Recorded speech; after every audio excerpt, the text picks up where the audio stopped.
just not a sport to us. It's a lifestyle. Leave it in the ring. With your hosts, Campbell Montoya and Dave Duenas.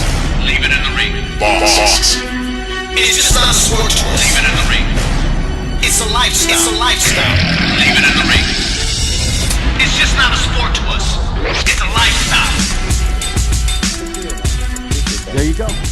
Well, Sean Porter and Ken Porter, thank you very much for taking the time and talking to us here on Leaving the Ring Radio. We wish you guys all the luck in the world and can't wait to see you back in the Bay. Bless you guys. Thank you so much.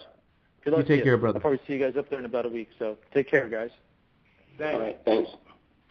You know, some great, interesting stuff from the Porters here on Leaving the Ring Radio, and I hope they was able to clarify some of the video, because some folks were like, I don't think they were confronting them, but you heard it from them, and you were able to hear some of the other things that they had to say about what Paul Malignaggi was saying. Hey, listen, really quick, I was talking, had a chance to finally meet up with Victor Conte at the fights, and I just spoke to him a little short bit before coming on the air. I was asking if it was okay that I can bring up some of the things that we were talking about, and he said absolutely.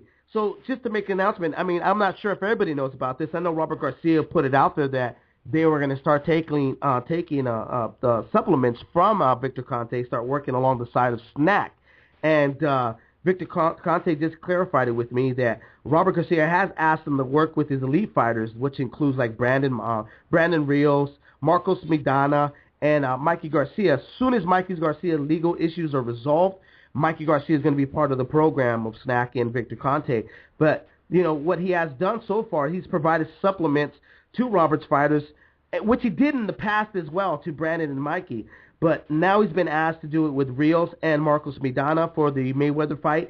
And both men, Rios and Maidana, have had their blood collected so that Victor Conte can design an individual supplement program for them. But he's also going to be writing a protocol for weight cutting and hydration after the weigh-ins with the special pre-fight supplement packets that the fighters are going to get before the fights.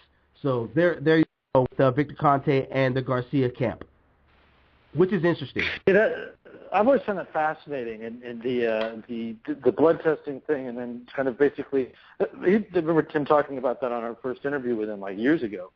Right. The blood testing and then the personalized supplementation. Mm-hmm. I think that's on some level too with the Porters. You know, like they talked about, like, you know, he's never really sweat him down the way other people do. You know, like I think under another system, Sean might have been to try to get him to like 40, 35, try to, really kill the kid to have a bell to make him more viable. I think that practice is just barbaric, and it really needs to be looked at and stopped.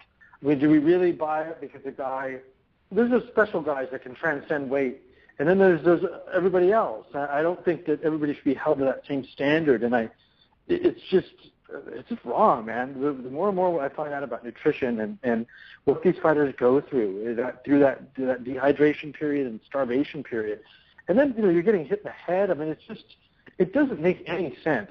Maybe other than horse racing, which has a lot of problems with drugs and malnutrition as well, and eating disorders. I can't think of a sport, in wrestling, MMA, I'll just group these in, the combat sports, where you get in the best shape you possibly can, then you starve yourself and dehydrate yourself for a week, and then give yourself just like a half a day to recover before you go in, or a day, maybe 36 hours, before you go in and get your head pounded in. It just makes zero sense. So I think that's been a big part for them. Is one, that they're already reacting, were behaving wisely in the way they approached his nutrition and weight.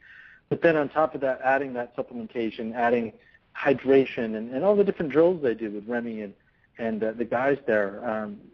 I think some of that, that's just that positive energy of the whole team around you. People, kind of cheering you on, just giving you positive energy and saying, you're going to win, you're going to do well. And this is new stuff, and I think all that stuff kind of has contributed to where Sean is right now. All of it, not just that camp, but the whole totality, and then what Ken's doing, his mentality, the way he stays on things. To me, when I watch them, it's that classic, suffer now, live the rest of your life as a champion.